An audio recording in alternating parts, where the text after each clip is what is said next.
Hello, and welcome to episode 4 of Paving the Way podcast. I am Seth Amoa, aka Essay. I'm here with Kenny Jean-Louis, aka KJL, aka Freaky guy.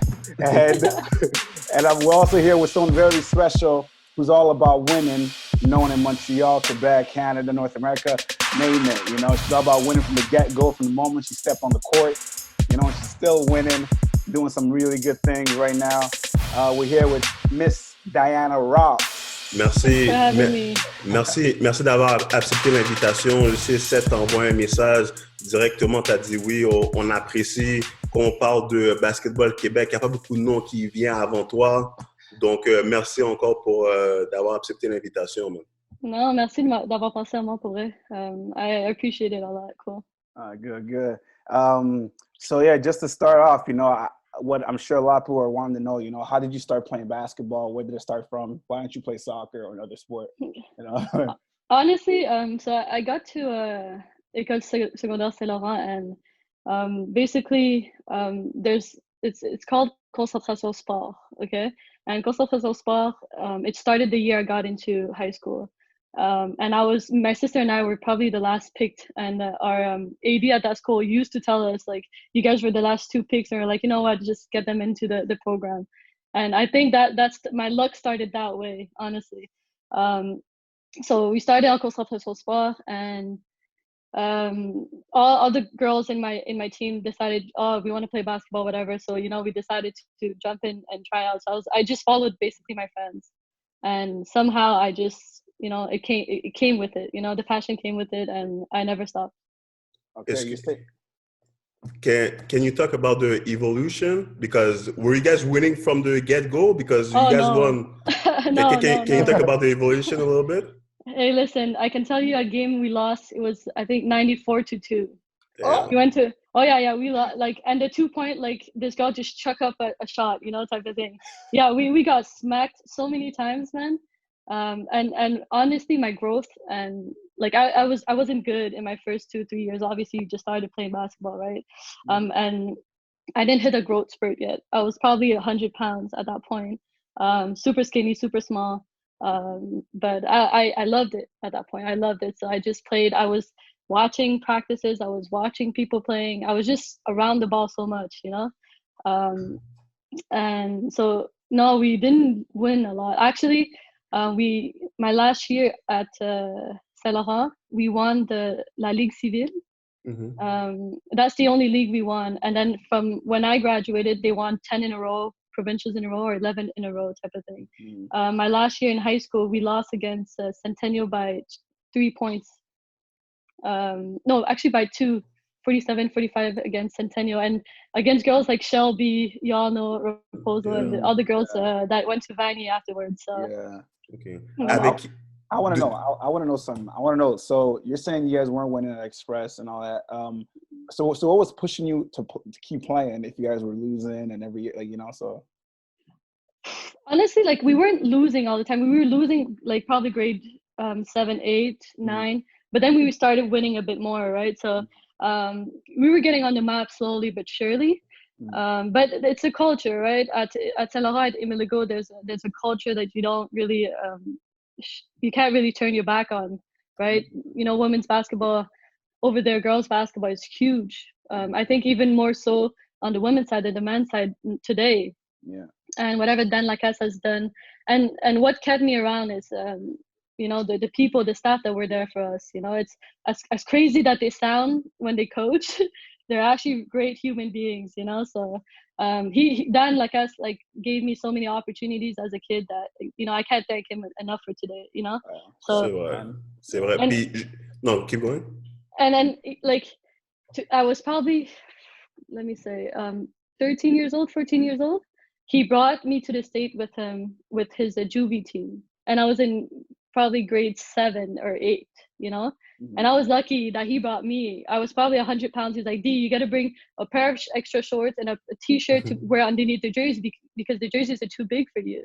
So, you know, I was out there and I was like, well, I'm not expecting to play or anything. He's like, no, you're going to play. So like I was lucky. I was really lucky. He brought me along with him. You know, he saw something in me. For sure. Yeah, like what? Why would he bring you out of all? I was just always there. Like there's a practice, I would stay. You know, I would rebound for the girls. Sometimes I was just sitting there all the time. Mm-hmm. You know, it was either I was going to play outside, like in my neighborhood, or I would just like, you know, hang out at the gym whenever there's practice. Literally just watching. Just watching. Yeah. And what type of workout were you doing to get better from 8 till 14, like 14? Honestly, I was just copying everyone I was seeing. Like it was like, I like the way she's shooting the ball, so I'm gonna try to shoot the ball that way. Or I used to have this tennis ball in my pocket all the time, so that's what like I was dribbling. Like we were allowed to dribble basketball in the hallway, right? So I was dribbling my tennis ball all the time, walking on the street, tennis ball all the time. But honestly, like I'm an observer. So every time I see something, I was like, I'm gonna try that. I'm gonna try to see how she's doing it. And even like if I'm not practicing the motion right away, like I was still thinking about it all the time, right? So, you know, you can learn a lot by just watching simply. Est-ce que y a des personnes dans la NBA que tu écoutais ou dans la WNBA que tu écoutais, que tu regardais? Parce que quand je te vois jouer, tu contrôles le court comme Chris Paul, tu passes la balle comme Steve Nash, tu shootes comme Steph Curry. So, c'est sûr que tu regardais du monde. Est-ce que tu peux me parler un peu ou peut-être c'est juste des personnes de ton coin qu'on connaît pas? Comme... No, honnêtement, like obviously Steve Nash was big in the years that, you know, I was at Saint-Germain and I was growing up. And I was not wearing number 13, and you can guess why, right? Steve Nash, right? That was my time at Saint Laurent, and as I grew, like I fell in love with Chris Paul's game for sure. And today I'm a big fan of Dame Lillard. He's just the way he holds himself accountable, just the way he plays so confidently. But honestly, just like I said, when I was growing up, I didn't have that many role models. And all I could all I can do to stay out of trouble is basically just stay in the gym. And I was just like watching the older girls play. I wouldn't say that they were my role models, but you know, I was looking up for something basically. Okay. Around Express, I'll say around the time of your Express, when did you know, oh, this is something special that, you know, you got going on and you could actually go somewhere with this? Around when and how? I think when I was in grade 10, grade 10. Grade 10, I was like, yeah, maybe I can do something with this. And even then, grade 11, that's when I was like, yeah, I can actually play college ball. You know, I didn't even think about college beforehand. You know, nowadays kids, they think about it when they get into high school. They're like, oh, I want to go play college. But I didn't have that dream when I was younger. You know, I was like, oh, what am I gonna do with this? Like, I didn't have an opportunity to dream about it, right? So I think the kids nowadays are super lucky in that sense because, you know, the exposure and the media and all that, like it's huge, right?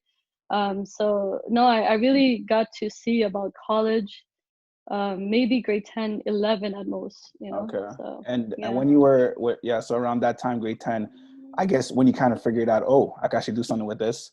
Because I think I was around that time you took that leadership role in the team. So how was that going from like never playing basketball to now a couple years later now have to lead this team to try and, you know, do something with them? And you know and I think that comes with the culture, right? You've been, so when you start in a school from grade 7 all the way up, you get to know everyone around the school, you get to know the staff, you're more comfortable into the person you're becoming, right? And so honestly, I didn't really have a choice to be a leader in that sense. There's people that were playing on my team that were track athletes. They weren't really basketball players, right? We have Mariam that came in. You guys all know Mariam Silla. I hope she gets on the podcast one day. Mariam Silla, she started playing basketball like I think 2 years after I started. So it's like if I was the vet at that point, you know. So if I wasn't leading, I don't know what I would be doing. I wasn't going to be doing my job, that's for sure. And just a quick question, why you decided to go to Momo? I'm sure all the CJEP was recruiting you, and why you decided Momo? Why didn't you come to Vanier? Yeah, you know what? or Champlain. Yeah, you know, Champlain was too far, that's for sure. I wasn't going to go there. But Vanier was definitely my top 2 school, and I lived 5 minutes from Vanier. Vanier was my dream school. Yeah. You know, I wanted to go to Vanier so bad. And the women's team was good too, you know? Yeah, they were good, and I wanted to go to Vani so bad when I was younger. So what happened is that I got either Momo or Vani, and I was like, those are my top two. Um, I was 16 years old at the end. I'm a late bloomer, right? So I was 16 going into CJEP, Mm-hmm. and I so Mayan at Vani right now, she's the AD today. She recruited me heavily, whereas the head coach wasn't recruiting me so much. I probably got a high Dianna Ros. That's the only thing I got from the head coach. And at the end of the day, if the head coach is not so interested in you, Yeah. it's like you don't feel so comfortable going there. But and the whole English thing. I was 16 years old. I was like, maybe I can't do this English thing. It's not so confident in myself. But I knew that I wanted to study in English eventually. So and I did, and I did speak English at that time. I was like, just can I really do the English like studying and all that? Like I wasn't sure. So I just took the the easy way out, and went to Momo. Yeah. Did your teammates in Express kind of influence you also in going to Momo?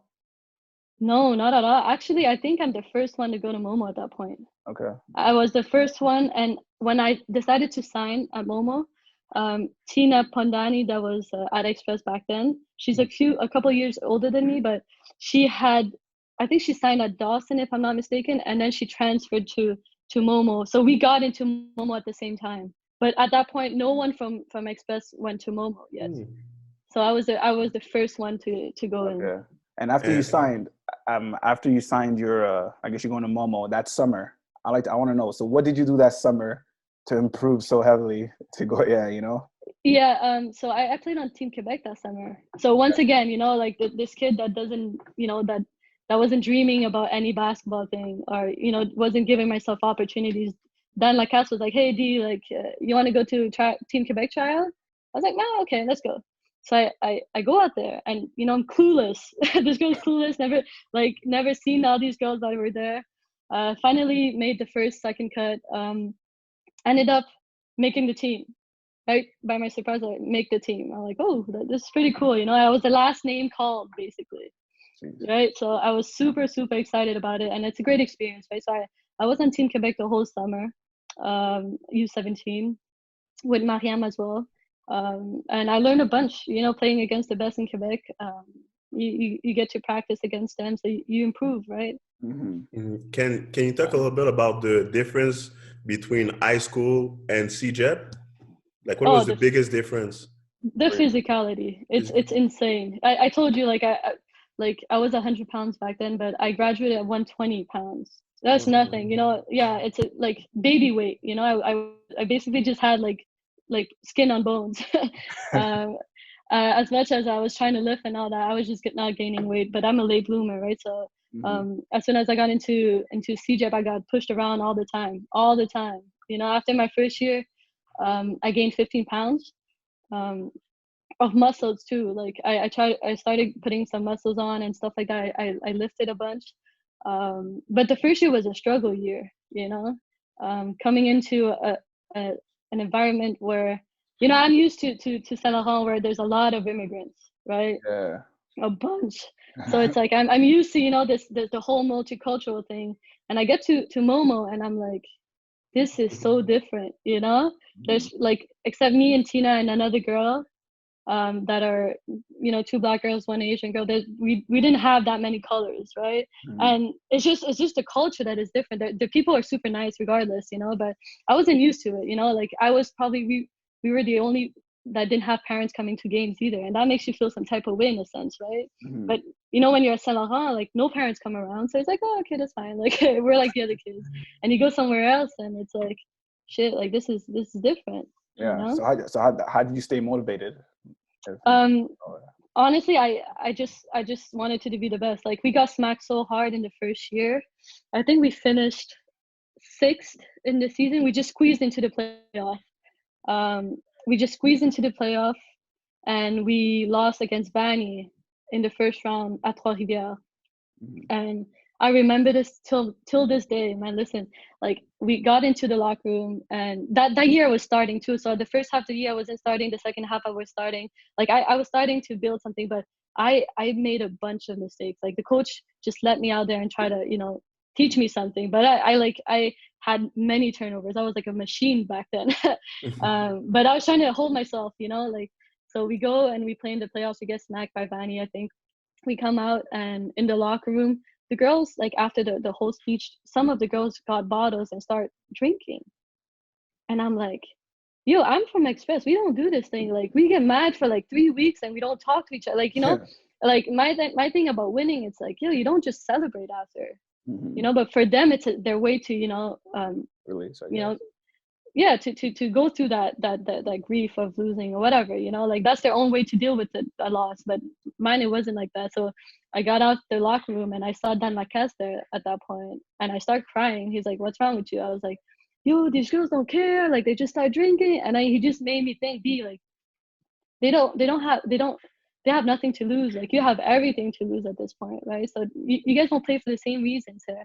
And from that on, like from that moment on, I just realized, like, this is a different game for me.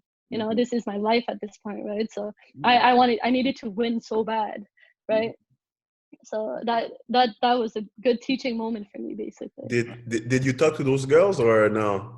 No, like, you know, most of the girls were graduating, so I was like, you know what, that's not my business at that point. that wasn't my business. And I was your second and third year. I know. Wait, hold on, before we say that, Kenny, I'm sorry, but going back to Express, right? Because like you said, after you graduated, they won like 10 in a row.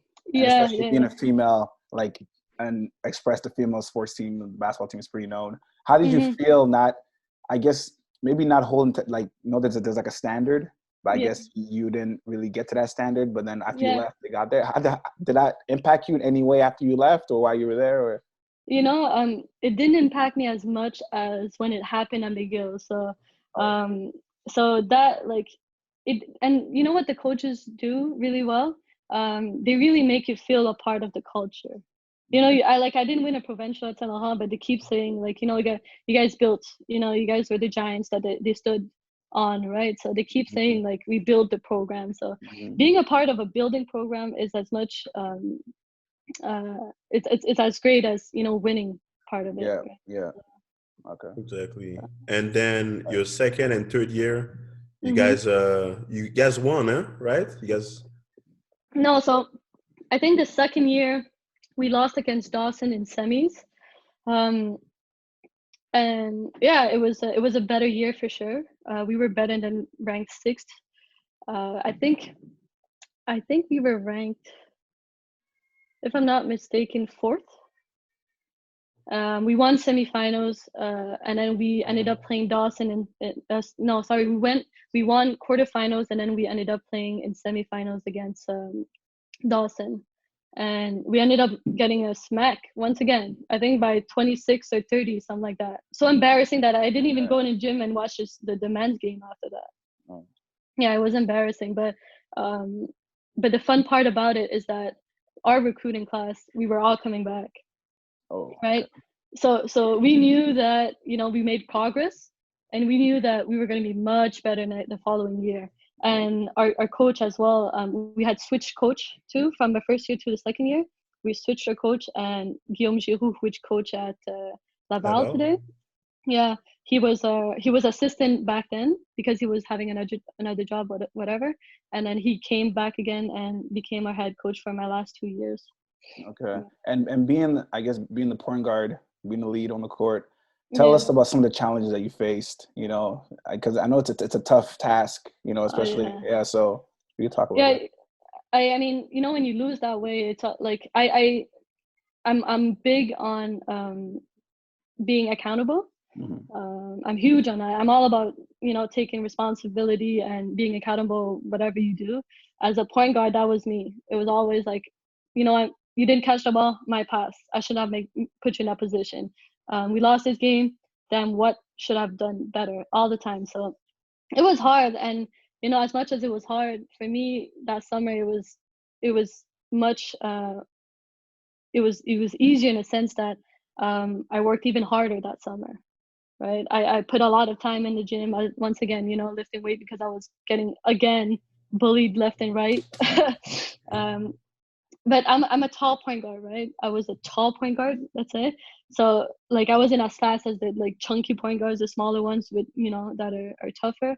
but I have a different style of play, right? So, I definitely worked harder that summer. I remember being either at Momo or being back at Saint Laurent with my coach. We were just working like crazy. And, it paid off. It paid off. We went the following year, a perfect season. Completely Good. 25-0. So, Dans tes 3 ans, est-ce que tu peux me dire la personne qui était la plus dure à guard et l'équipe la plus dure à jouer contre? la plus dure à guard. The team that is the toughest to play with, it's Dawson for sure. Yeah. Dawson is the toughest to play. The toughest to guard, I'm not sure, to be honest. I can't even remember. But I'm not the best defensive player, so honestly I'm not the one guarding the good player on the other side, right? Yeah. I got my flaws too. So I can't remember honestly, but definitely Dawson is the toughest team to play. They were so hungry, they were so raw. They wanted it. So what did you guys do different than the year after when you guys went undefeated? Yeah. What was different? Yeah. Experience. Yeah. I guess we were tired of getting beat left, right, and getting stepped on. Yeah. Momo is not a school that people tend to like. They don't like necessarily the culture, and we're a French school, whatever. It's the whole English against French, like it's another story, right? So I mean the experience came in together. Like I said, the core came back, and we worked extremely well together afterwards. Okay, and going 25-0. Mm-hmm. How do you stay? Mike, how do you stay motivated when you're 17-0 now? Let's say 17, you got targets on your back. How do you guys still stay motivated to keep going? It's not the motivation that was missing; it was the pressure that was on. Yeah, okay. It was really. Yeah. It's like you were at Christmas. We were 10-0. Okay, we're like halfway through it, and then we play, and we came close to a few games, like Dawson a few times. I think Vanya was close to us as well. So we came a few times to almost lose the game, right? But we always pulled through, and I think that's the experience that came in, right? And so the rest is history. Can you talk a little bit about the core, the same way you help them? Can you talk about some players who helped you while you were at Momo during those 3 years? Yeah, well, like obviously I'm going to talk about Mariam Silla, which is the double queen. Like I'm like my whole success, most of it like is dedicated to her, right? Because we played 8 years together. Like when you don't when you have a girl that is that good and that hungry, like how are you not ready to put in the work, right? Like that's my thing. Like when you're the best player and she still puts outwork everyone, I don't understand how you're not working as hard as her, right? So she's definitely one the best player I played with, hands down.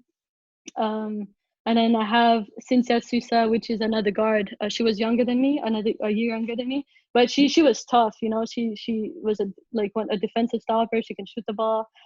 We were really great friends off the court, but the whole chemistry in that team, like compared to my first year at Momo, it was completely different. Everyone loved everyone on that team, right? So it was like we were just riding for each other, basically. We have Steph Blair that went to Wagner and then came back to McGill later.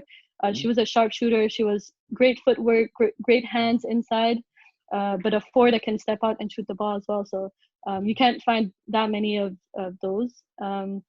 We had MP, which she's from Triolet back then, but she's just like brawly kid. She was just like she was just bullying everyone. She was just out rebounding everyone. Had a little nice jumper too. And we have another guard that was my year as well. A quick guard from Sorel, just can shoot the ball like any kid from Sorel, basically, and super good defensively too. So our core was so good that it was hard for to beat us, right? Because if Cynthia was not on, like Steph was on, and if Steph was not on, like Annabelle was on, like it was just like one after the other. It was just everyone could shoot the ball at that point. Yeah. So So I wanna, for sure you had other places to go after you're done Momo. I'm pretty sure you had somewhere. Why did you pick McGill? Or why don't you go down south? Or so basically what happened, I got a couple offers, but my great grandma passed away. She was the one taking care of me. right? And I grew up with her since I was 4 years old. So she passed away on my 19th birthday, and that happened in December, right? And that's when you decide you commit really left or right. So honestly, the whole situation didn't make me feel comfortable leaving. So I wanted to stay in Montreal basically, but why McGill? Honestly, I played for Ryan on Team Quebec. And if anyone knows Ryan, he's such a caring guy. When I was supposed to go on a visit, so my birthday on the 16th, my grandma passed away on the 16th, and I was supposed to go on my visit on the 17th. So it's like I texted him, you know, in the morning, and I was like, well, I can't really come. My great grandma passed away, whatever. So he's like, no problem, whatever. Just hit me up whenever you can. So as I was going through the whole funeral, you know, stuff, I was taking care of it, right? So that was the tough part. And my Ryan, he made all his girls, you know, sign a card, and he sent it to my place.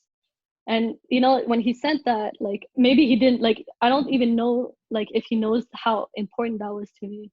And he sent it to me, and even until this day, I don't think I told him, right?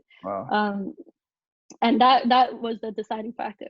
You know, for me, that was so important. I just lost a family. I needed to go somewhere that I felt comfortable, that I knew that someone would take care of me in a sense, right? So, and honestly, at that point, I wanted to be in physiotherapy as well. It was between Concordia and McGill if I was staying in Montreal, and Concordia had athletic therapy, whereas McGill has physiotherapy. So I was like, why am I gonna, you know, go something that I can, you know, have a bigger branch to it. So basically you can be an athletic therapist or do part of an athletic therapist job if you're a physio, and not the opposite. So so that was the brightest situation. Je suis sûr que tu regrettes pas présentement. Oh no, that's probably the best decision of my life. I'll say that. puis comme je t'ai posé la question, c'est quoi la différence entre high school et cégep? What was the biggest difference from cégep to university? None, bro. She wanted to do one every year. I don't know. No, but honestly, once again, I'm gonna say the physicality. I was still small. I came out of like CJF at 135 pounds, lanky kid. As much I was pushing, you know, iron, I wasn't gaining much more weight, you know. But mostly the speed of making decisions. You know, when you think that you're gonna be in the air, pass that ball like you used to do in CJF. Like the rotation's already done. Like everyone saw that pass already coming. You know? So that adjustment, the speed of the game, and the making decisions, the quick decisions and stuff like that. That was the biggest difference. And also you went to McGill, it's a big time school. So how did you manage school and basketball? Harvard, Canada. Yeah, Harvard, Canada. So basically going into English school, I was like, oh, I need to, like, so the first year, like, let me read a book in English. Let's see how that goes. And I ended up reading a couple of books in English, and I was like, oh, okay, whatever. But I was so nervous in the fact that, you know, I wasn't going to be good enough to be in English, that I had my best school year that first semester, basically. Oh. Yeah, like somehow, like I managed to just, you know, do so well in school. But then I did so well that I was like, oh, this is too good. Like, I'm too good for this. Never mind. So from there, it was just stable. It wasn't too bad. Playing, so like your first year, you guys went in, you guys won. That must have been wow. You know, your first year as a freshman. You know, how's that experience? Especially, you guys won here. You guys went to nationals. How's that a whole experience? Your first year. It was a great experience because I think it has been like 16 or 17 years that McGill hasn't won anything, right? So basketball wise, so definitely a great experience. And most importantly, the year before where they lost against Laval, I was there. You know, they got upset, and I went to watch that game, and they got upset against Laval, and that really, like, I knew how bad it hurt them. You know, because I was there and I was like, oh, this is so bad, you know? So, you know, I came in with a huge mission in my head, knowing that, you know, I really want to get this done for these girls that, you know, that went through it last year. But honestly, we were a pretty good team at that point too. So we made it happen. And then at nationals, it was a really eye-opening more than anything. It's obviously it's the first time for everyone to go to nationals. So we get there like a bunch of tourists, okay, thinking that we're that good, you know. But you know, you go out there and it's a different kind of beast. Like girls are taller, girls are like 6'2" that can shoot the ball, and we don't have that in Quebec, you know. Yeah. 6'2" girls, you go inside, figure it out, you know. you don't get the chance to be shooting the ball that much, you know. So, it's definitely a huge experience. I remember playing against UBC my first year. And I think we got beat by 22 or like 17-22, something like that. You beat the first line, and then you think you're that good. You flip it up, they swap the ball away, and it was that like the whole game. And I was like, like because they're taller, it's easy to beat, but they're waiting for you inside, you know. So it's a different type of game. But that was definitely eye opening. But since that time, I was like, in my head, I was like, I gotta come back here every year. And that was my mission, you know. I got to come back here. But the girl that was in my recruiting class, Gabriela Hébert, she's from Sainte Foy. She told me, and we were living together. She told me, like, she voiced it out. She's like, D, we're going to nationals every year. We're winning every provincials we're playing here. I was like, all right, you have balls saying this shit. Like, like, you know what? Put it in the universe. I'm just gonna keep it in my head, and hopefully, we're gonna work hard enough for this to happen. And it happened. Were you starting from the get-go, from game one, or it took a little bit of time? So I started probably mid through the first half of the season, my first year, or maybe beginning of the second half of the season. But I'm going to say, like, the girls that were on the team, so basically how it happened is that we had two that was a vet, and I was the sub backup. As a two, the backup two. And then there was a three that was starting, that was a vet, and Gab that was a three.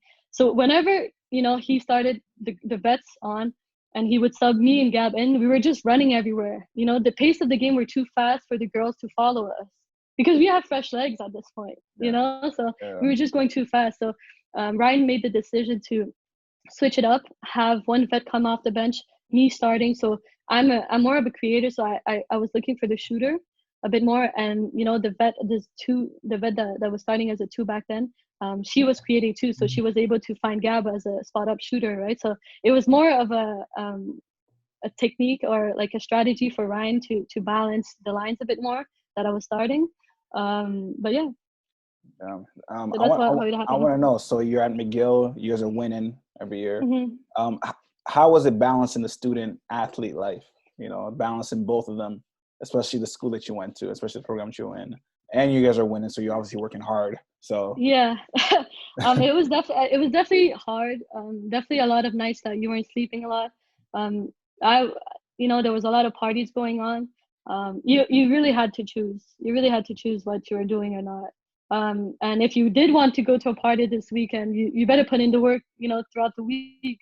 You get to work and you party there. But I was disciplined in a sense, and honestly, my friends were my teammates, right? So it's like I didn't have to go out of my way to see some friends. Okay. Yeah, I had friends outside and all that, but people that are your friends definitely understand your grind, so they don't bother you so much. But yeah, like my social life was, hey, let's go study at the library, let's go study at the cafe, and that was a way to to connect and stuff like that. But a lot of studying that happened, let me tell you that. Yeah. That's good. And where's the closest you guys went to the national? Like c'est où le plus haut que vous êtes allé, comme une médaille? We finished second. My fourth year, we finished second. We finished second. We finished fourth. We finished fifth, and we finished seventh. So my first year we finished seventh. I think seventh or eighth. I don't remember.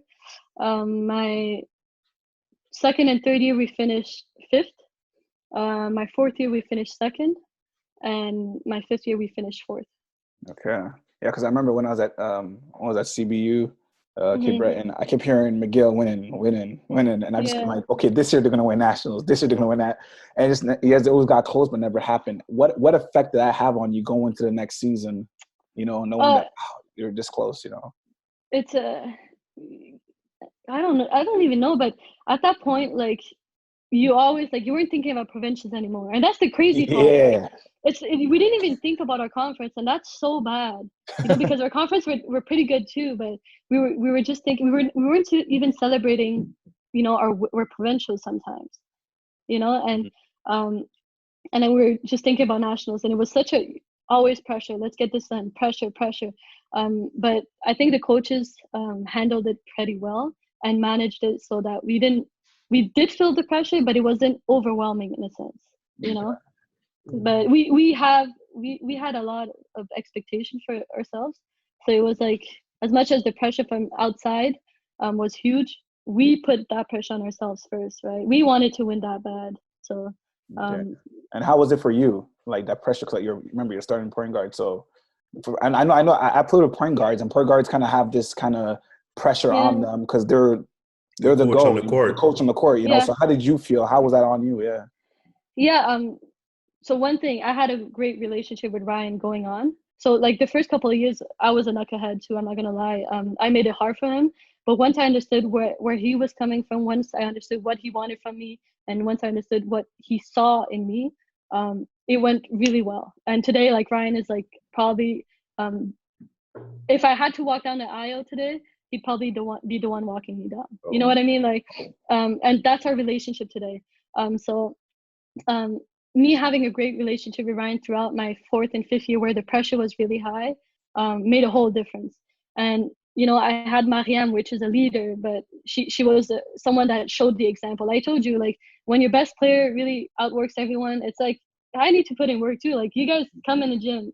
And I have Gab, which is, she does a bit of both. So we had a core, and we had Alex coming in, we had Jen Silver, we had Steph. Like, we were really good, honestly. Like, legit, we were really, really good. We had 2 lines that could have, any girls coming off the bench could have started anywhere else. Yeah. You know what I mean? That was the type of team we had. And the chemistry we had, I think that's what made it so easy. I didn't have to, drag someone in the gym. It was like, hey, like, Marika, you want to go shoot today? Okay, cool. Hey, Jen, you have time to go shoot today in between your 2 meds class? Yeah, cool. Like, it was just so easy because everyone was on the same page. So I didn't feel the pressure as a point guard.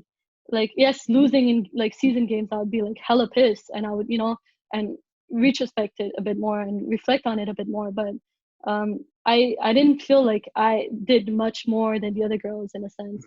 I was showing the example. I was putting in the work as well as everyone else. So it's like, it wasn't too hard, not gonna lie to you. Oh, c'est nice. Est-ce que tu peux parler aux jeunes qui pensent qu'ils veulent tout aller aux States, ils veulent tout aller en dehors du Québec? Est-ce que tu peux parler comment la conférence de Québec est vraiment bonne, puis les positifs de peut-être rester, les Québécois rester, à ce que tout le monde veut juste partir? Yeah, and honestly, if I'm gonna say, like, I say this to the kids all the time, and the youth sport is good, it is very good nowadays, and it has been good, and it's even better now. And girls tend to stay a bit more, or they tend to go and they come back home and they play. So the quality of the game today is extremely good. Like, I don't know if you guys saw it, and I suggest the kids go see it. The youth sport final last year, the year that just passed, against I think it was Saskatchewan against Brock. It was a great game. Yeah. Like, if you guys saw Saskatchewan, the way they pass the ball, the way they shoot the ball, the way they find the extra pass, the rotation defensively, it was just great basketball. So for me, like, that type of basketball we have that in Canada, and in terms of school-wise, like, sometimes the kids don't understand that if you go out there and you go to a school that, I don't know, Missouri, from Vermont, from whatever state, county, the degree doesn't give you anything. You come back here and your degree, and you're going to try to get into a master's degree here, you won't be able to get into a master's degree. School, if you want to find a job, like, and someone from Concordia or someone from McGill or UQAM against your degree, they're going to take someone that is, that have a degree that is known in Quebec. Unless you want to stay there, then that's another story, right? But you have to think about your future a bit more, right? There's so much to, basketball is great. You can even play pro afterwards. Alex Kisrus, that graduated from McGill, she's been playing pro. Jessica Lubert from UQAM played pro. Like, there's a bunch of girls that made a career out of it. So really, like, if you are able to dominate this league, there's no closing doors for you, you know? And I'm just thinking professionally after you need to find a job later. You won't be balling your whole life, but you have to find a job later. Make sure you put yourself in a good position to succeed afterward. If these kids are like me, that I couldn't go to school without playing basketball. I hated school. Okay, I was good at school because I'm a point guard, so I wanted to be a model everywhere. Right? For that was a mentality for me. You have to be good in school, or at least make the effort in school. Be a good human being, and be a good leader on the court too. So that was all around for me. And if you ever think about school, you have to be able to think about your future in a sense, right? I remember because before I never really watched that many games. Like the only girls basketball to watch was for I guess my home team. Yeah, it was either Vanier or where I was at. Yeah, but I'm not gonna lie. But when I came to see you guys play Momo against Vanier, that's when I really started watching more, because I was like, oh, this actually looks. So my thing was, did you feel that pressure that we're getting people to come watch our games because of who like the Momo team, the Dawson team? Did you feel the pressure outside of basketball, on the well, honestly, you want to promote the women's game as much as possible, and not only for us, mostly for the kids, right? You want kids to, and I told you as a kid, I never had the dream of playing basketball, right? And it kind of sucks when you think about it. So you want the kids to be able to see this, so you want to bring out as many people as possible. You want to prove it to them that youth sport isn't trash basketball. It's pretty good basketball. Right? It's not as good as UConn. Let's be real. We don't have the same, standards here, but it is good. We can beat some Division I teams on the, in the States as well, and it happened. And so, if you're gonna go to a low D1, think about it twice. You can have a great education here and a great career here. Yeah. Moi, comment je le vois, c'est si t'es bonne ou si t'es bon, on va te voir no matter where you're at. No matter where you're at. Yeah, but also put school first. Student, athlete. Yeah. Exactly. After you graduated McGill, can you talk about what you got going on? What you had happening? So after I graduated, so basically what happened our last year, so a huge story. I wanted to go play pro after my university career, and I had made tapes. I had sent out tapes and all that.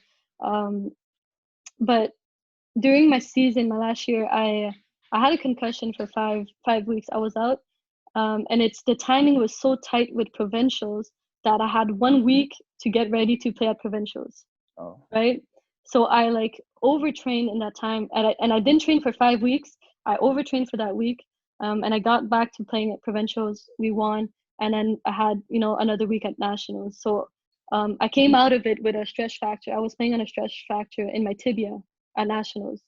So when I came up after nationals, I took it completely off, 6 weeks, 7 weeks.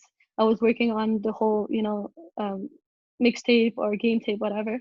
And I was trying to send it out, but Ryan was like, D, your best bet is to go out there and showcase.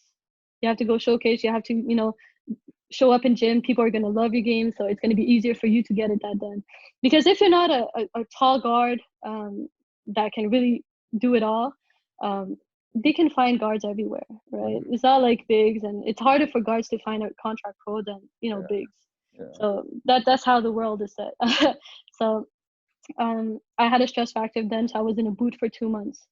And I went to last time I went to check for my tibia, it was still not healed yet, right? So I was like, I kind of threw it all out, and at that point I didn't have an apartment too. Like my lease just ended. Like half of my stuff are at Alex Kiss's parents' house, half of my stuff are at Chris's house, half of my stuff are in my car.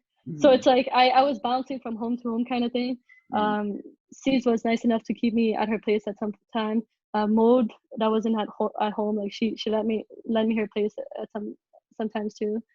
So it was like at that point I was like, you know what, like F this, I'm out. So I booked a flight to Asia 2 weeks from when I decided to, and I left for Asia. No. How was that experience? I mean, so the whole thing was that it was really dark in my mind because I had just realized that my career was over, right?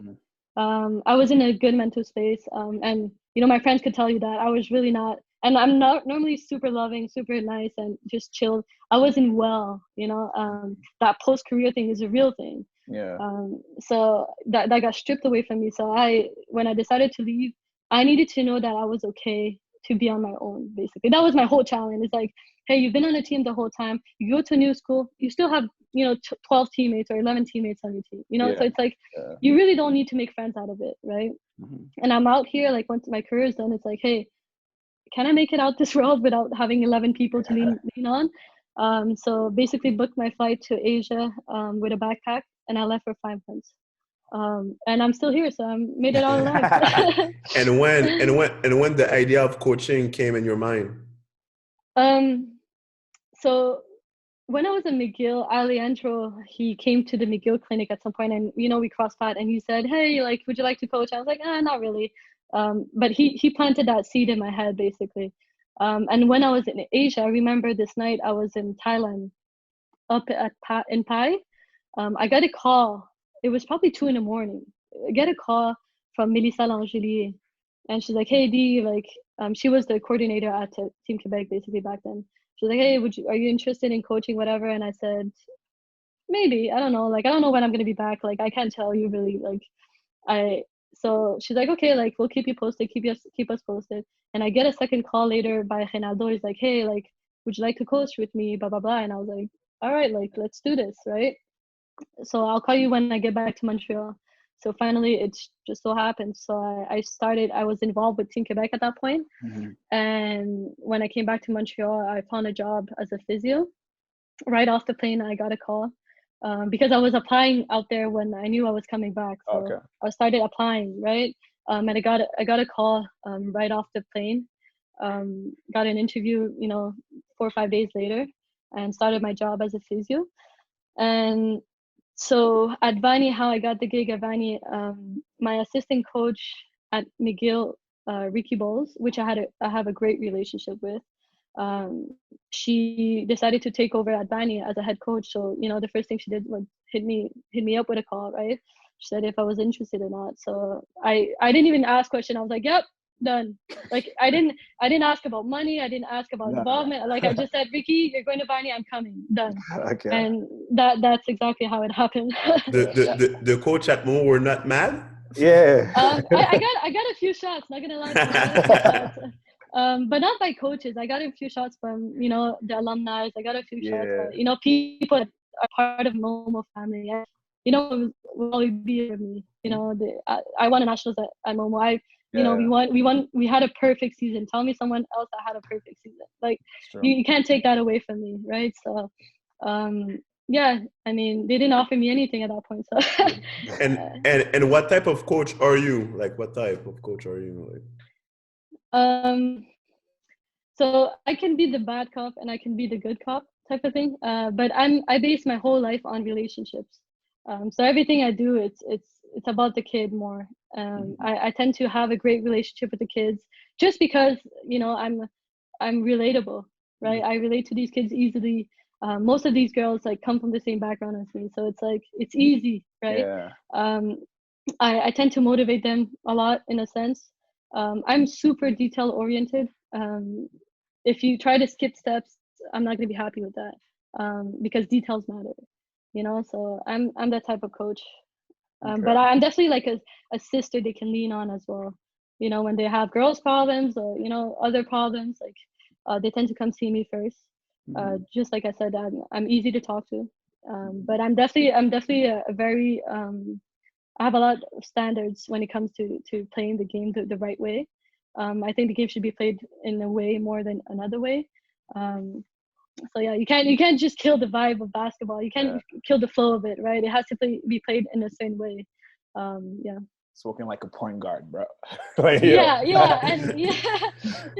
and that what's hard about it? It's like not everyone is a point guard. You can't expect them to see the game the way you see it. So at first I was getting frustrated. I was like, why don't they understand this? And a coach came to me and he said, if you're going to be a good coach once you're going to be able to break down the simplest thing. Like if you're going to be able to break down a simple crossover into 10 different ways, then you're going to be a good coach.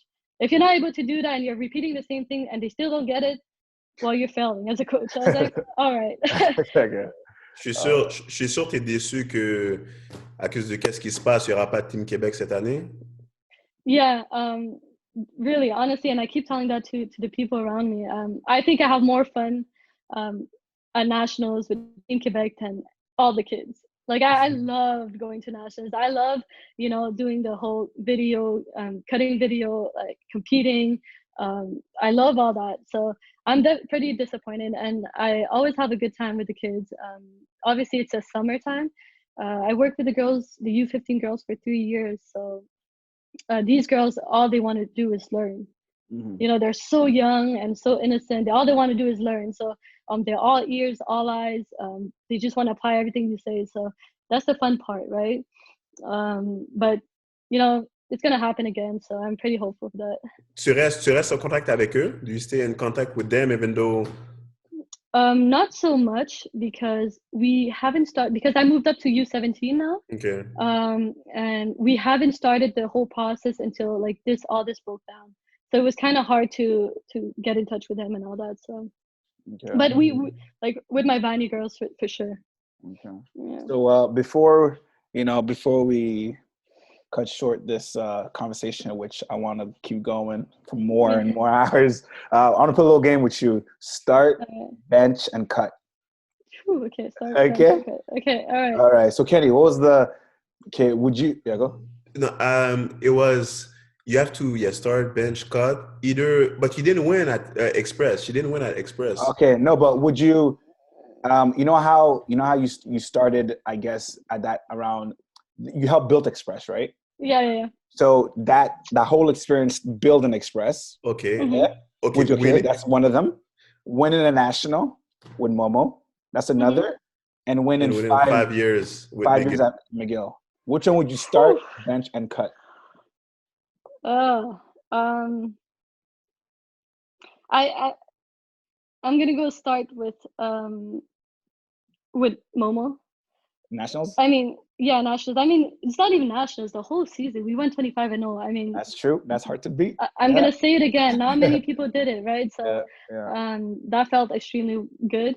I'm gonna bench McGill once again. Not many people won 5 provincials in a row, like at the university level. Yeah. So I mean, that's different too. It really went hand in hand, honestly. And I Express got Express best to do. Okay. And then since I want to know your top 2 coaches, if you have to pick 2. Oh, you're putting me tight here. Yeah. I'm gonna ride with my guy Ryan. Okay. Ryan Thorne is, as much as a great coach he is, he's an even better person. I don't think that the success I had on the court would be the same with another coach. Okay. He really got. No, go. He really got out of his way to learn about me, or to embrace the whole me. With as much I wasn't good on defense, or the whole thing. He made sure that I was a success at McGill, and I don't think that I would be as good under someone else's wing, honestly. And another one. Wait, another one. I have another one too. Wait, Ryan. Oh, Ryan. Who's Ryan? Who okay, else? So I said Ryan. I can't give you 2. I gotta give you 3. 2. Okay. The next one I'm gonna say it's Guillaume Giroux. Okay. Guillaume coached me 2 years at. He coached me 2 years as a head coach at Momo. He was an assistant coach at Momo my first year, so 3 years, and he was also my assistant coach at McGill for 4 years. Okay. So he coached me for 7 years. Yeah. Wow. Okay. So it's like, he's one of the greatest basketball minds I've encountered. Mm-hmm. And so that was a great, and I learned a bunch from him for sure. And if you look at his success as a coach, you'll understand where I'm coming from. Yeah. And I can't leave out of the way, Daniel Lacasse. Dan Lacasse is one of the greatest coach in Quebec, Canada too. Like, true. So I was extremely lucky to be coached by 3 of the pioneers. Yeah. So I can't leave him out of the Okay. Yeah. And last question for me. If you're calling for a pick and roll, who you want the girl to set you a screen, Alex or Sila? That's a good one. That's a good one. That's mean, Kenny. That is mean.